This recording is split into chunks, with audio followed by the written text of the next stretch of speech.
President and Vice-Chancellor, as public orator, I, Dr. Paul Jenkins, present Gary Dixon, a candidate for an honorary degree. Gary was born in Consett, County Durham. The family moved to Sheffield, where his father found a new job. Gary went to Brook Comprehensive School in a tough area of the city. Gary studied maths, physics, further maths, and general studies in A-level, and he was attracted to the physics course at Leicester because it had an astrophysics option. In his interview, Gary felt at home in Leicester, so he decided to study here. Gary lived in what is now the student village in Oadby for 2 years. He wrote film reviews for the campus newspaper, The Ripple. He also represented the university at karate and was an active member of AstroSoc and the War Games Society. He fondly remembers the staff of the physics department, Professors Ken Pounds, Ted Davis, and Derek Rain. Gary recalls his time as an undergraduate when he could escape the physics laboratory and retire to one of the many bars in the Students' Union, which sadly no longer exist. Gary met his wife, Linda, during the first year of his studies, where she was a member of the same University Hall of Residence. They have been together for 42 years and have 2 daughters, one a lawyer and one an accountant. After graduation, Gary joined Coopers Lebrand, where he trained for 3 years as a chartered accountant. He then did an MBA by distance learning at Warwick University. After a further 7 years as an accountant, Gary moved into financial services in a company called Poynton York, where he became Group Financial Director at the age of 32. Within the company, he moved sideways to set up a department working on compliance with FSA rules and governance. After 3 years, Gary and his business partner bought out the compliance part of the company and to form their own independent organization called Compliance Solutions. They started small with 2 partners and 2 junior workers, but gradually built up. In 2007, there were 27 compliance solution employees, and Gary decided to sell the company to a business listed on the American Stock Exchange.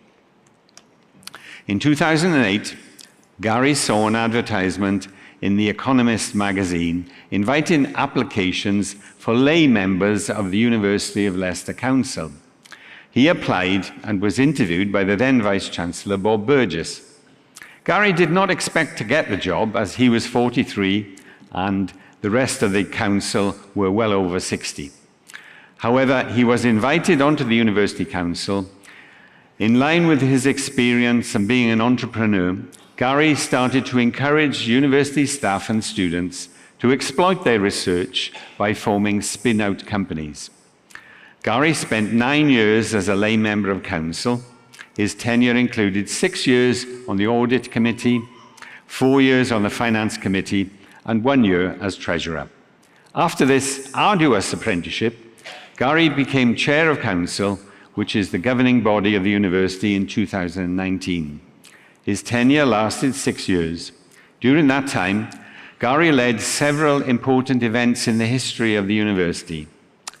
Maybe his most important decision was the recruitment of our President and Vice-Chancellor, Sunishan Kanagaraja, in 2019.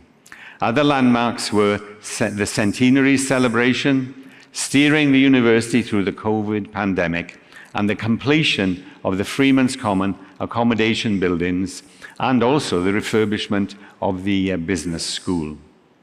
Gary has more time with his family, the occasional game of golf, and running the London Marathon.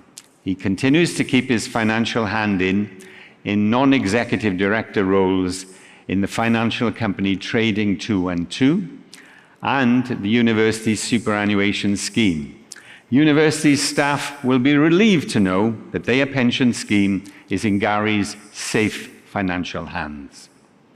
The Council of the University of Leicester is made up of people of distinction from the community, and it has a vital role in the management of the institution. Gary Dixon has devoted decades of his life to the University of Leicester, where his world-class financial skills have ensured that the university takes a successful course.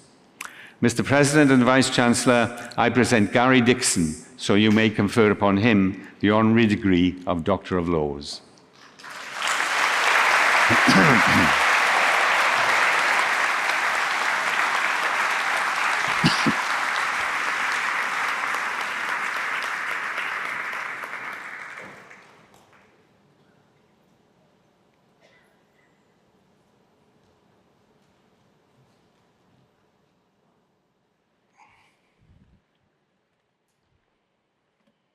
President and Vice-Chancellor, Vice Lord Lieutenant of Leicestershire, Lord Lieutenant Rutland, Pro-Chancellors, distinguished guests, ladies and gentlemen. It's my very great pleasure to stand here and receive an honorary degree. And as Paul says, I have a 40-year history with the university and I care very deeply about it. I remember when I came down for my interview and I was taken around the physics department, I started to feel early on that I fitted in. Now back then we actually interviewed people, so thankfully I did get an offer from Leicester and I did come here. But that feeling of fitting in is one that I've carried through for 40 years. Belonging as part of an institution is very important, and I really hope you all feel that you belong to the University of Leicester because it is your institution. I've tried to distill down my 61 3/4 years on this planet to a few tips. It's just things that have worked for me in the past.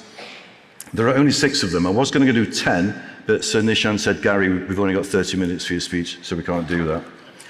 The first one is don't worry about your first job. In fact, don't worry about your second or your third job. Good news is that you're going to live for a long time. It does mean, though, that you'll be probably working for 50 years. You start your career, don't worry about going sideways, up, down, get the experience, fill your CV, and move on to achieve your ambitions. Second point, and I'm quite surprised I put this in the top 6, is that listen to feedback because it's valuable. Now, the irony is that it took me 30 years to start to listen to feedback because, well, it is kind of criticism, really, isn't it? But in all honesty, it's there to frame you and to make you better and to give you more skills. As recently as 2 years ago, I had some 360-degree feedback from a colleague on a board that said that I was impatient and intolerant. And I thought quite a lot about that and thought, well, it's probably fair, but that is the reason why my meetings start and end on time. Tip 3 is travel the world. Get out there, it's a massive place and it's wonderful. I wish that I'd started my travel after my university journey. I wanted to go Interrailium, but then I wasn't brave enough. It takes a long time to see all of this world. Yes, most of the people out there will look different to you, and they'll undoubtedly speak a different language, but it doesn't matter. People are same the world over. You smile and have a happy demeanor, you will enjoy it, and you will see so many wonderful things. Point 4. Think about taking risks. Do you always want to be employed all your life, or do you want to set up on your own? Do you want to do your own thing? 5 years ago, I was offered an opportunity with a small company with 25 people in the UK that nobody had ever heard of, but it was in financial services in a disruptor, and people said, that could be risky. 5 years later, I'm the chairman of that company. It's the biggest fintech and fastest growing in Europe, and it has been a fantastic ride. Think about it, weigh up the risks, and then decide whether you want to get some benefit from it as well. Tip 5, it's not having what you want in life, it's actually wanting what you have. Social media and sometimes the mainstream media, they start to emphasize some things that are rather peripheral in life. Whereas when you get into a space where you enjoy yourself, your family, your friends, and where you live, you'll feel calmer. You won't worry too much, I would hope, about material things. Tip 6, the last one, it's the fundamental. Never, ever give up. You sit here with all your careers in front of you, you can see where you want to go, and you would hope that you would have a smooth transition to take you through to that. But the reality is, you have ups and you have downs. The ups are great, they can be euphoric, The downs can be pretty dark and pretty difficult.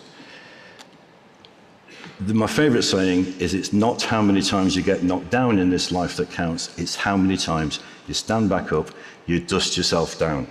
Perseverance, determination, and tenacity are key.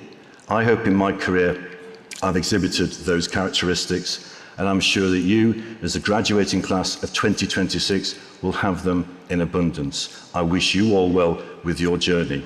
Thank you.